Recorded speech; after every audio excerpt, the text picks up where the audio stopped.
Malda town, Baharampur town, Krishnanagar town, Bardhaman town, Asansol town, Kolkata, যতগুলো বড় বড় টাউন আছে পশ্চিম বাংলায়, প্রত্যেকটা টাউনে সরকারের লাইসেন্সধারী পতিতালয় আছে, আছে না? কথা বলে পতিতালয়। সেখানে দেহ ব্যবসায়ী মেয়েরা থাকে। আমি একটা জলসাই দাওয়াত দিয়েছি কলকাতায়, কলকাতার সোনাগাছি থেকে আসানসোল, আসানসোল থেকে বহরমপুর থেকে মালদা, যে সমস্ত মুসলিম মেয়েরা দেহ ব্যবসায়ী লিপ্ত হয়েছে, যাদের দিক দিশারি নেই, সেই মুসলিম মা বোনের দিকে আমি দাওয়াত দিয়েছি, তোমরা ওই জায়গা থেকে বেরিয়ে এসো, জিনার রাস্তা থেকে। যদি বলো আমাদের দিশারি নেই, ইয়াসিন ভাইয়ের সঙ্গে যোগাযোগ করো, আমার কন্টাক্ট নম্বর ভাসছে ফেসবুক আর ইউটিউবে। আমি তোমাদেরকে ইহদিনাস সিরাতাল মুস্তাকিমের রাস্তা দেব, আর তোমাদেরকে দুনিয়ার দিশারি দেখাবো যে ওই পাপাচারী থেকে ফিরে এসে আল্লাহর রাস্তায় এসো। রুজির মালিক সকলে বলুন কে? আল্লাহ। রুজি আল্লাহ দান করেন। যাদের মনে হয় আমি ওই পতিতালয়ের মা দিকে বলছি যে আমি দেহ ব্যবসা না করলে খেতে পাবো না, তোমাদের ভুল ধারণা। ব্যভিচার না করেও আল্লাহ রুজি দান করেন। শুনেলেন কিভাবে? আমাদের সমাজে সকালবেলায় যদি মালদা টাউনে যান, বাইপাসে চলে যান, দেখবেন কিছু শিক্ষিত লোক আছে, বড় লোক আছে, কোটিপতি, আন্ডার প্যান্ট পরে ছুটে, ছুটে না ছুটে সকালবেলায় কেন? কি সুগার, ডাক্তাররা বলছে 3 কিলোমিটার হাঁটবে। কর্মচারী, মালিক, করোড়পতি, সে খায় পুরা রুটি আর করেলা ভাজি। তার কর্মচারী যে তার দোকানে কাজ করে, তার সামনে যেটাই আসে আল্লাহ বলেছে সেটাই খা, তোর কিছুই নাই। জোরে বলুন না সুবহানাল্লাহ। হযরতে জাকারিয়া মরিয়মকে বলছেন, ক্বালা ইয়া মরিয়ম আন্না লাকি হাযা, এত ভালো মন্দ খাবার দাবার কোথা থেকে পাচ্ছ? মরিয়ম উত্তর দিলেন, ক্বালাত হুয়া মিন ইনদিল্লাহ ইন্নাল্লাহা ইয়ারযুকু মান ইয়াশাউ বিগাইরি হিসাব। আল্লাহ যাকে ভালোবাসেন, পছন্দ করেন, তাকে আল্লাহ বেসুমার রিজক দান করেন। জোরে বলুন সুবহানাল্লাহ। কোথা থেকে দিবেন সেটা আমার আল্লাহর ইচ্ছা। যদি বলেন আরো জানতে চাই, সমুদ্রের তলে একটা তিমি মাছ একদিনে 100 কুইন্টাল খাবার খায়, 10 টন, তার রুজি আমার আল্লাহ দান করেন। জোরে বলুন না সুবহানাল্লাহ। তুমি 100 গ্রাম চালের ভাত খাও, আমার আল্লাহ তোমার রুজি দান করতে পারবে না? তুমি কি ভেবেছো? তুমি আল্লাহর উপরে কেমন বিশ্বাস রাখো? আল্লাহর কসম, তুমি খেতে বসবে, আর তোমার যদি তকদিরে রুজি না লেখা থাকে, তোমার তকদির যদি কবর লেখা থাকে, তোমার ওটাই শেষ। ঠিক কি না? কথা বলেন। এটাই আপনাকে বিশ্বাস রাখতে হবে। ওই জন্য সরকার লাইসেন্স দিয়ে রেখেছে, এটাকে বলছে মডেলিং এর যুগ। আর আমার আল্লাহ রাব্বুল আলামিন কোরআনে 1400 বছর আগে বললেন, ওয়ালা তাকরাবুজ জিনা ইন্নাহু কানা ফাহিশা ওয়া সাআ সাবিলা। হে নবী বলে দাও, ব্যভিচার করা তো দূরের কথা, যে রাস্তায় ব্যভিচার হয় সে রাস্তার ধারে পাশে তোমরা যাতায়াত করো না। জোরে বলুন সুবহানাল্লাহ। আল্লাহ অর্ডার দিবেন, হে নবী বলো সেই রাস্তা দিয়ে তোমরা যাতায়াত করো না। আজকে বহু মুসলমান ছেলে পয়সা হলে বড় বড় 5 স্টার হোটেলে যায়, বারে যায়। আপনি কি মনে করছেন এইবার এই ডান্সের বার নবী সাল্লাল্লাহু আলাইহি সাল্লামের জামানায় ছিল না? অবশ্যই ছিল। কি ছিল? হাম্মাম। হাম্মাম মানে হচ্ছে মদের ঘাঁটি। সেখানে মেয়েরা নর্তকীরা ডান্স করত আর মদের ছড়াছড়ি চলতো। আর সেইটাই উন্নতি হয়ে আজকে নাম হয়েছে 5 স্টার হোটেল। যে হোটেলের মধ্যে মেয়েরা ডান্স করে আর পয়সাওয়ালারা গিয়ে মদ খায় আর তাদের শরীর নিয়ে খেলা করে। হাম্মাম, হাম্মামের তাবদীল হচ্ছে, হাম্মামের পরিবর্তন হচ্ছে এই 5 স্টার হোটেলগুলো, যেখানে আপনারা গিয়ে আপনাদের যৌবন মিটান। ইসলাম নিষেধ করেছে ওই রাস্তা দিয়ে যাতায়াত করো না। ওয়ালা তাকরাবুজ জিনা ইন্নাহু কানা ফাহিশা ওয়া সাআ সাবিলা। আপনি চলুন, এই মাদ্রাসা ছাপ মৌলবীরা, আমরা ক্লাসে বসলে, বায়ানে বসলে, বক্তারা যখন বক্তব্য দেয়, জুম্মায় যখন ইমাম খুতবা দেয়, প্রায় শুনতে পাবেন পুরো বছরের মধ্যে কয়েকবার আমরা আদেশ করি জুম্মায় খুতবায় যে নিজের মা বাবার সঙ্গে তোমরা ভালো ব্যবহার করো। বলি না? বলি না?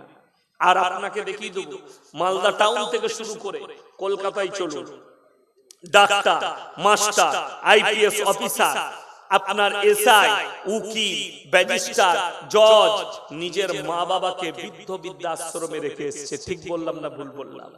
বৃদ্ধ বৃদ্ধাশ্রমে একটাও চাষিবাসীর মা পাবেন না, সব শিক্ষিতদের মারা আছে। বউ ভাত দেয়নি, মাকে রেখে এসেছে পয়সা দিয়ে বৃদ্ধ বৃদ্ধাশ্রমে। যদি বলেন কোরআন কেমন মডেলিং এর যোগ, আমি আপনাদেরকে দুটো দিলাম। একটা হচ্ছে নিশাগ্রস্ত জিনিস তোমরা স্পর্শ করো না, আল্লাহ হেফাজত করেছে, জোরে বলুন আমিন। আমি আমার জীবনে একটা পান মশলাও খেতে পারি না। কেউ যদি বলে মৌরি খাই না, খাই না, মৌরি খাই, জোয়ান খাই ভাত খাওয়ার পরে, আমি কিছুই খেতে পারি না আল্লাহর কৃপায়। আমার একটা কিছু নাই, শুধু হালাল খাবারটা আল্লাহ আমাকে আমাদের বাব্বাটাকে খেতে দিয়েছে। জীবনে একটা মিষ্টি পানও মুখে দিই আজ পর্যন্ত আমার লাইফে, আজকের তারিখ পর্যন্ত বললাম। আর আল্লাহ জানো মৃত্যুকাল পর্যন্ত হেফাজত করে, জোরে বলুন আল্লাহুম্মা আমিন। ওই জায়গায় যেন না নিয়ে যায়। আপনাদেরকে বলে দিই, তিনটে দিলাম, এই তৃতীয় নম্বরটা শুনেলেন। কোরআন বলছে ইম্মা ইয়াবলুগানা ইনদাকাল কিবার আহাদুহুমা আও কিলাহুমা ফালা তাকুল লাহুমা উফফি ওয়ালা তানহারহুমা ওয়া কুল লাহুমা কাওলান কারীমা। তোমাদের মা বাবা যখন বৃদ্ধকালে বৃদ্ধাকে পৌঁছে যাবে, তোমরা এমন করে মা বাবার খিদমত করো যেমন তোমাদের শিশুতে লালিত পালিত করেছে। কোরআনের শেষ শব্দ উফফি ওয়ালা তানহারহুমা ওয়া কুল্লাহুমা কাওলান কারীমা। আল্লাহর আদেশ, তোমরা মা বাবার খিদমতের জন্য শব্দটুকু ব্যবহার করো। অনেক জনের বাপ দেখবেন, আমাদের বাবারা যখন বয়স হয়ে যায় তখন বিছনে পায়খানা করে না, করে না, বিছনে প্রস্রাব করে। আমার মনে পড়ে আমি তখন তালবিলি স্কুলে পড়তাম, আমার দাদাজির পা ভেঙে গিয়েছিল, আমাদের বাড়িতে ছিল। তো দাদাজি সকালবেলায় উঠে একটা জায়গায় পায়খানা করতে, আমি ফেলে দিয়ে আসতাম, আমি প্রত্যেকদিন ফেলতাম। তো আমার দাদাজি প্রচুর দোয়া দিয়েছেন আমার, আল্লাহ তোমাকে কামিয়াবি করুক। আমি প্রত্যেকদিন আমার আব্বাজি দাদাজি যেটা খেতে চাইছেন সেটাই নিয়ে আসতেন। তো আমার ভাই, কেউ যদি মনে করেন একবার বাপ বিছানায় পেশাব করেছে তাকে আর বাড়িতে রাখা যাবে না, উফ, অনেকজন বলে না, উফ বুড়োটাকে নিয়ে চলে গেলাম, মরছেও না আর পেশাব করছে, এই শব্দ ব্যবহার করলে আমার আল্লাহ নারাজ হয়ে যাবে তোমার প্রতি। তুমি এই শব্দ ব্যবহার করো না। তুমি তোমার বাপের কোলে পায়খানা করেছো, বাপ বন্ধুদের কাছে হেসেছে, আমার সন্তান আজকে আমার কোলে হেগে গিয়েছে, পায়খানা করেছে। তুমি মায়ের কোলে 5 বার পেশাব করেছো, মা 5টা শাড়ি পাল্টিয়েছে দিনের বেলা, কিন্তু কোনোদিন বলেনি যে এই সন্তানটা এত পেশাব করছে, একে আর নিয়ে যাবে না, একে ডাস্টবিনে ফেলে দাও। হইরে নেমো খারাপ। মা একবার বিছানায় পেশাব করেছে, বলছে মাকে আর বাড়িতে রাখা যাবে না, ওই ছাগল যেখানে থাকে সেখানে বিচন করে দে। নাউজুবিল্লাহ বলে, আল্লাহ হেফাজত করুন। কেউ যদি কোন বৌমা, সে যদি শাশুড়ির শাড়িটা কাচতে পেরেছো, সায়া ব্লাউজ কেচেছো, পেশাব করা, জানবে এটাই তোমার জন্য পেরুবার একটা জরিয়া হয়ে গেল। যে সন্তান বাপের লুঙ্গিটা কেচে দিতে পেরেছেন সে নিজেকে ভাগ্যবান মনে করবে। আমি জানি আমার পড়ার জীবনটা বাইরে কেটেছে, গুজরাট আর উত্তরপ্রদেশ। আমি আমার বাবাজি, আমার আব্বাজির কখনো খিদমত করার সুযোগ পাই। ছাত্ররা আছে করে। তো আমার আব্বাজি লকডাউনের সময় খুব অসুস্থ হয়েছিল, হেলথ ওয়ার্ল্ডে ভর্তি ছিলেন দুর্গাপুরে। তো আমি নিয়ে গেলাম ভর্তির জন্য, বেড ঠিক হচ্ছে আইসিতে, তো শুয়ে আছে।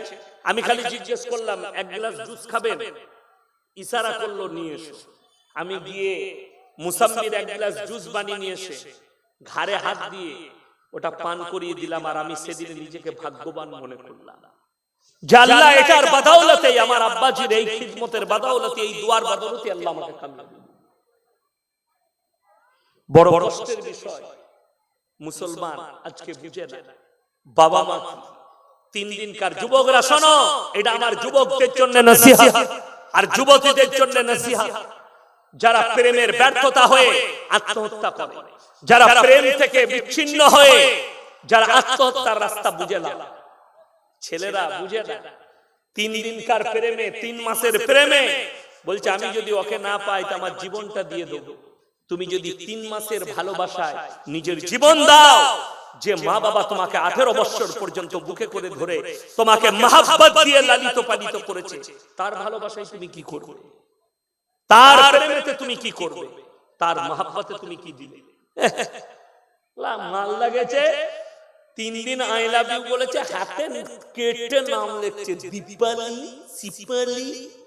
3 দিনের প্রেমে হারামখোর। আর মা তোকে 18 বছর পর্যন্ত পাললো, মায়ের মহব্বতে বুকে কেটে নামটা কই লিখতে পারলি না তো? যারা হাত কেটে নাম লেখো, যারা টাট্টু করে, এর থেকে বড় হারাম কাজ কিছু নেই। যারা শরীরে টাট্টু করবে তাদের নামাজ হবে না, অপারেশন করতে হবে, ওটাকে ছিলতে হবে, অপারেশন করে মিটাতে হবে। এটা মাথায় রাখবে। ওই ভালোবাসা রেখে দাও, এটা বেঈমান কাফেরদের আখলাক। আমাদেরকে যুবকরা প্রশ্ন করে, হুজুর প্রেম করা যাবে কিনা? কে বলল প্রেম করা হারাম? প্রেম করা যায়। মায়ের সঙ্গে করুন, বাবার সঙ্গে করুন, চাচার সঙ্গে করুন, চাচির সঙ্গে করুন, প্রতিবেশীর সঙ্গে করুন, আত্মীয় স্বজনের সঙ্গে করুন, বোনের সাথে করুন, দাদির সাথে করুন, নানার সাথে করুন, নানির সাথে করুন। কিন্তু তোমরা যেটা বলছো হ্যালো গাছতলায় আই লাভ ইউ কামিয়ার, উটি হারাম। ওই বেঈমান কাফেরদের আখলাকটা হারাম। ইসলামে এটা দেয়নি। যদি বলেন হুজুর আমার একটা মেয়েকে পছন্দ হতে পারে, লাইন শরীয়তে লাইন হচ্ছে তার বাড়িতে আপনি প্রস্তাব পাঠান, যার সঙ্গে সম্পর্ক আছে, যে অমুককে জিজ্ঞেস করো অমুকের ছেলের সঙ্গে বিয়ে দিবে নাকি। যদি আপনার তকদিরে থাকে তাহলে হবে, না হলে হবে না। তকদিরকে বিশ্বাস করতে হবে। যদি বলেন একটা দলিল দেন, শুনেলেন আল্লাহর নবী জনাবে মুহাম্মদুর রাসূলুল্লাহ সকলে বলুন সাল্লাল্লাহু আলাইহি সাল্লাম, নবীজির কাছে নবীজির মেয়ে মা ফাতেমাতুজ জাহরা রাদিয়াল্লাহু তাআলা আনহার প্রথম বিয়ের প্রস্তাবকে নিয়ে গিয়েছিল জানেন কে? হযরতে উসমান গনি রাদিয়াল্লাহু তাআলা। তিনি বললেন ইয়া রাসূলুল্লাহ আমি আপনার মেয়ে ফাতেমাকে বিবাহ করতে চাই। নবীজি বললেন হে উসমান গনি, ফাতেমা তোমার থেকেও ভালো, ফাতেমার থেকে তুমি ভালো বিবি পাবে, আর ফাতেমা তোমার থেকে ভালো স্বামী পাবে। এটা ছিল নবীজির উত্তর। জোরে বলুন সুবহানাল্লাহ। এটা নবীজির উত্তর। আল্লাহর নবী হযরতে আলীকে বললেন যাও তুমি মোহরানা নিয়ে এসো, দেল মোহর নিয়ে এসো। আজকে বলে দিন, এই উলামা থেকে আলেম থেকে বিচ্ছিন্ন হওয়ার কারণে সমাজ কতটা দুর্নীতি যুক্ত হয়ে গেছে। আজকে নয়, গত বছরে আমি যাত্রাডাঙ্গায় এসেছিলাম, তাই না? যাত্রাডাঙ্গা তো গত বছরই আমার মালদা সুজাপুর এলাকায় এক জায়গায় জলসা ছিল। তো জলসার স্টেজে আমার 9টা থেকে বায়ান আছে, আমি ট্রেনে এসেছিলাম। তো আমি স্টেজে আছি, বললে মোল্লা একটু দাঁড়িয়ে যান, কি হবে? বলে বিয়ে পড়ানো হবে। ঠিক আছে বিয়ে পড়ি নাও, বিয়ে হবে। 5টা না 7টা বিয়ে। দেলমোহর শুনেলেন 80,000 টাকা দেলমোহর, 200 টাকা নগদ, 79,800 টাকা ধার। সালা মালদায় ধারে বউ পাওয়া যাচ্ছে। আমি ট্রেনে এসেছিলাম, পকেটে আমার 800 টাকা ছিল।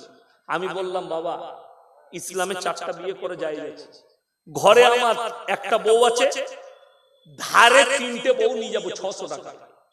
কে কে দিবে বলো বিটি? নাউজুবিল্লাহ বলে। যারা বিয়ে পড়াচ্ছে এদেরও বিবেক বুদ্ধি নেই যে কত বড় দুর্নীতি হচ্ছে। দুর্নীতিটা কি? 80,000 দেলমোহর করে দিলে 200 নগদ দিয়ে বউটাকে নিয়ে চলে গেল, 79,800 টাকা বউ বলবে তোমাকে ক্ষমা করে দিলাম। ক্ষমা করানোর জন্য যদি 1 লাখ টাকা দেলমোহর করে, সম্পূর্ণ শরীয়ত সম্মত ইসলাম বিরোধী কাজ। ভুলবশত করে ফেলেছে, স্ত্রী ক্ষমা করে দিল, আলাদা ব্যাপার। কিংবা নগদ পয়সা দিলেন, বিয়ে করলেন, সেই পয়সার হিসেব আপনি নিতে পাবেন। স্ত্রী যদি বলে তুমি আমার স্বামী, বিয়ের রাত্রিতে এলাও দেলমোহরে পয়সাটা তুমি খরচ করো, নির্দ্বিধায় খরচ করো। জোরে বলুন সুবহানাল্লাহ, কোনো অসুবিধা নেই।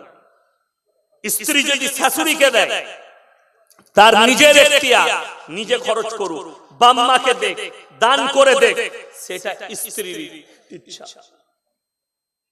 কিছুদিন আগে আমাকে একজন ফোন করেছিল হুগলি ডিস্ট্রিক্ট থেকে, যে আপনার মাদ্রাসায় আমার দেলমোহরের টাকাটা রাখা আছে, আপনার মাদ্রাসায়।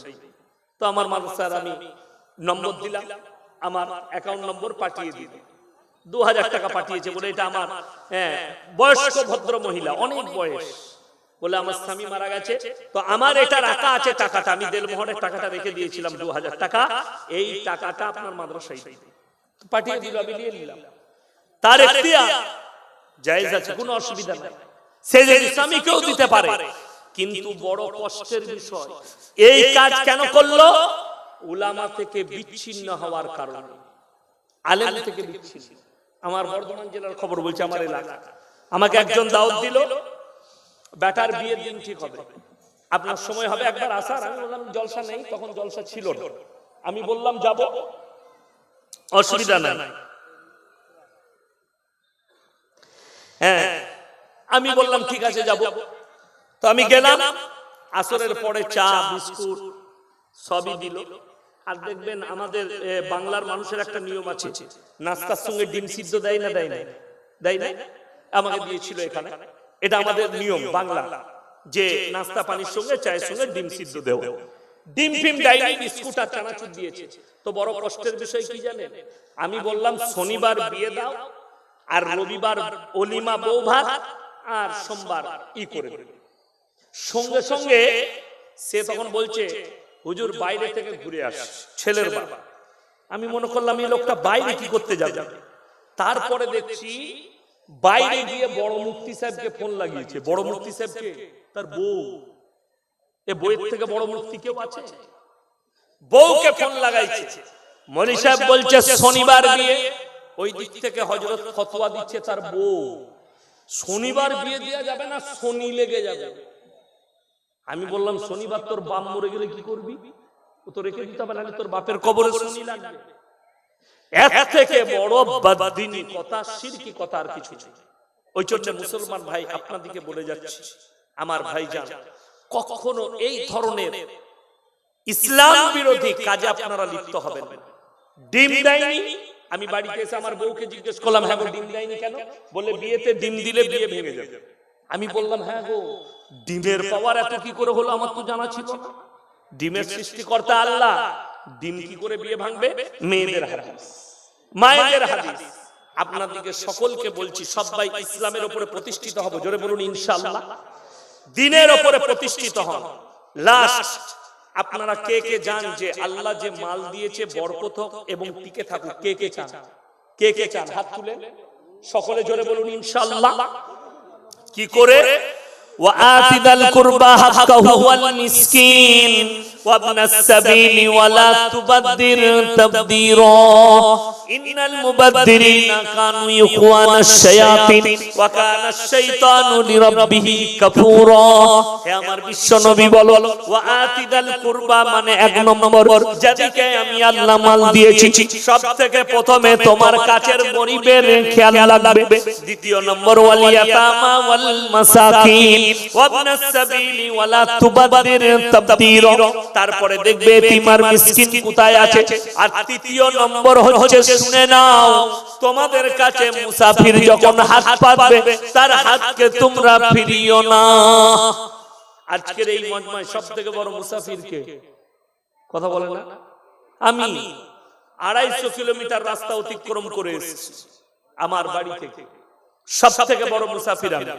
নবীজিকে আল্লাহ তাআলা বললেন কাছের গরীব, এতিম, মিসকিন এবং মুসাফির, এই তিনজন তোমাদের কাছে হাত পাতলে তোমরা হাত ফিরিও না, আল্লাহ তোমাদের মালে বরকত দেবে। জোরে বলুন সুবহানাল্লাহ।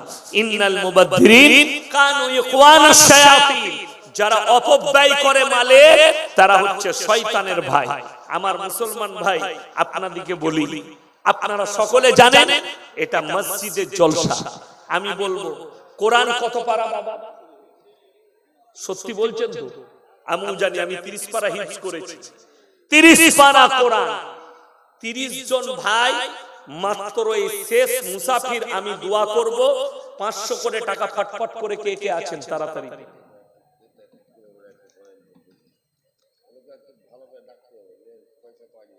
আচ্ছা ভাই,